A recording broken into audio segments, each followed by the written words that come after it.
Ce programme vous est proposé avec le soutien de la région Provence-Alpes-Côte d'Azur.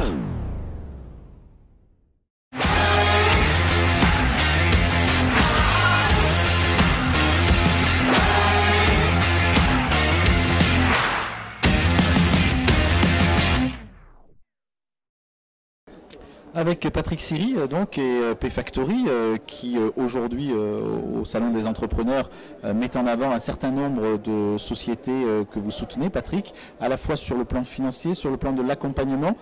Aujourd'hui, P-Factory a complètement pris sa place dans l'accompagnement des entreprises provençales. Alors aujourd'hui, oui, P-Factory, c'est une tribu des startups.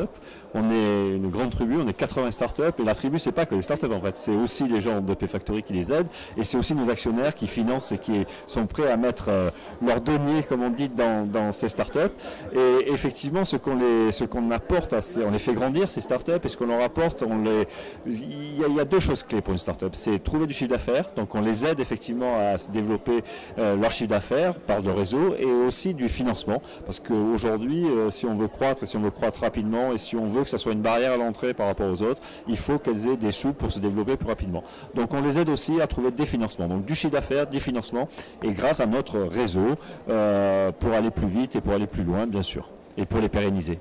C'est aussi un engagement de chef d'entreprise parce que l'accompagnement, c'est votre réseau à vous que vous mettez en fait à disposition de ces jeunes. Donc c'est votre engagement de chef d'entreprise de dire voilà, on rend un peu au tissu économique ce qu'il nous a donné. Alors moi, ça a été toujours un peu ma devise. Hein. J'ai été né dans le guidon quand j'étais entrepreneur aux commandes.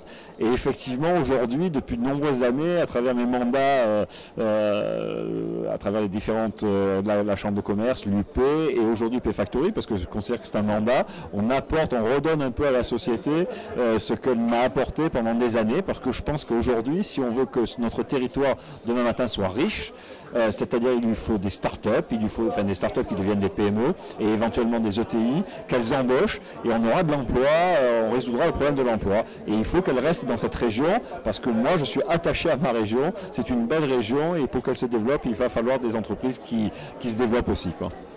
On a un discours aujourd'hui qui favorise pas mal quand même l'initiative individuelle, le fait de devenir chef d'entreprise.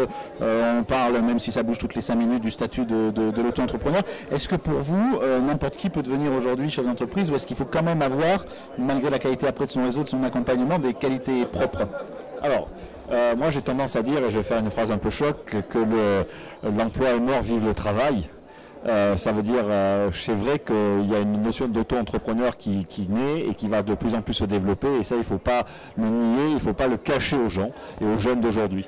Ceci étant, tout le monde ne peut pas être entrepreneur, c'est vrai, ça demande des qualités et une essentielle à mon avis c'est le courage parce que ça englobe toutes les qualités, le courage et c'est vrai que c'est pas un défaut de ne pas en avoir, mais pour être entrepreneur et chef d'entreprise, il faut énormément de courage.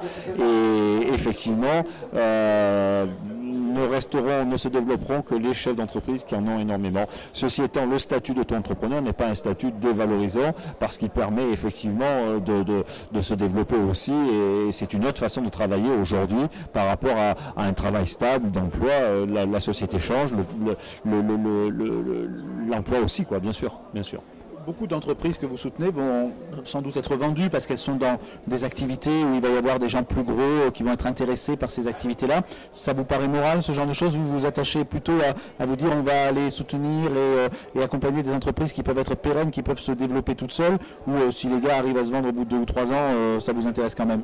Alors, une entreprise peut se développer tout seul, c'est fait beaucoup de chiffre d'affaires. On a un exemple dans la région, c'est Voyage Privé.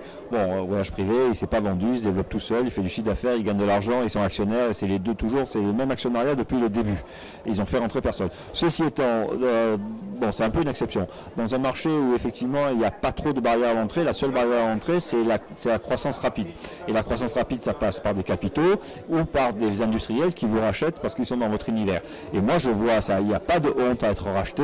Je pense que il faut faire attention par contre à ne pas être délocalisé, ça c'est sûr. Il faut qu'effectivement l'entreprise, les emplois restent sur place parce que si on vide effectivement la région des emplois et de l'entreprise, bah, c'est pas bon pour notre région. Donc effectivement, il faut faire attention que les emplois et l'entreprise restent ici. Mais si les propriétaires sont de l'autre côté des États-Unis, ça ne me gêne absolument pas. Alors juste un petit mot, est-ce que vous pouvez citer aujourd'hui des entreprises qui ont bien marché, que vous avez soutenues, et est-ce que vous avez un ou deux regrets, des coups que vous avez ratés? Ouais, alors des coups que j'ai ratés, ça je peux vous dire, la hantise d'un investisseur, c'est pas de faire une mauvaise affaire, ça, il sait qu'il va faire forcément un jour une mauvaise affaire, mais c'est de rater la bonne, quoi. Hein. Donc c'est de ne pas être présent sur tous les coups qui passent. Aujourd'hui, on a 80 startups donc qu'on accompagne, on en a vu à peu près 400, on en intègre 4 par mois, on en a 21 qui ont levé des sous, pour 25 qui ont levé des sous pour un montant à peu près de 15 millions d'euros globalement. Ce qu'il faut savoir, il y a des gens comme Mood Messenger, comme Win, comme Phenotech, qui sont des futurs, je pense, belles pépites. Bon, il y en a d'autres, on ne va pas toutes les citer, mais ces 4-là que je viens de vous citer me paraissent être pour l'avenir immédiat des bonnes pépites. Voilà. Il y en a beaucoup dans celles que vous citez qui sont sur ce qu'on appelle la domotique, ce qui va un peu accompagner notre vie quotidienne. C'est un bel axe, c'est ça? Alors, la domotique et les objets connectés, c'est compliqué parce qu'il y a un côté numérique et un côté industrie, parce qu'on fabrique quelque chose. Donc c'est vrai que et l'industrialisation, c'est quelque chose qui prend plus de temps que le côté purement numérique. Donc c'est vrai que ça demande beaucoup plus d'argent déjà, ça demande plus de temps, donc il faut faire attention au retour sur investissement pour tous les objets connectés. Autrement, on a beaucoup de gens dans le numérique et aujourd'hui, à l'intérieur des 80 startups que nous accompagnons, il se crée des pools de startups dans l'objet connecté, dans le numérique, dans les plateformes, dans la santé, et donc on a des petits pools, des petites entités comme ça qui se créent, qui travaillent ensemble et qui se développent d'autant plus qu'elles ont les mêmes problématiques et ça fait boule de neige, quoi. Merci Patrick Siri. À très bientôt, merci.